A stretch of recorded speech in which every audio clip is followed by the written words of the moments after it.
ওয়া আলাইকুম আসসালাম ওয়া রাহমাতুল্লাহি ওয়া বারাকাতুহু। আপনার প্রশ্নটি খুবই গুরুত্বপূর্ণ এবং স্পষ্টভাবে জানার দরকার আছে।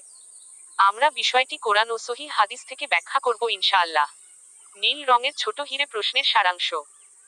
কেউ ভালোভাবে ওযু করেছে, তারপর হাতের আঙুল মটকাতে মটকাতে বা ফাটাতে ফাটাতে মসজিদে প্রবেশ করে নামাজ পড়ে।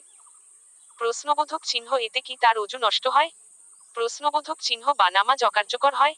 প্রশ্নবোধক চিহ্ন কোরআন ও হাদিস কি বলে?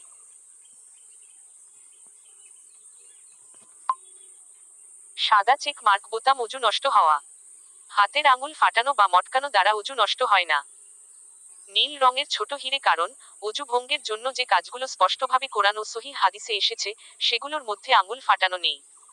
আল্লাহ তাআলা বলেন, হে মুমিনগণ, যখন তোমরা সালাত আদায় করতে দাঁড়াও, তখন তোমাদের মুখমণ্ডল ও হাত ধুয়ে নাও। সূরা মাইদা ৫-৬।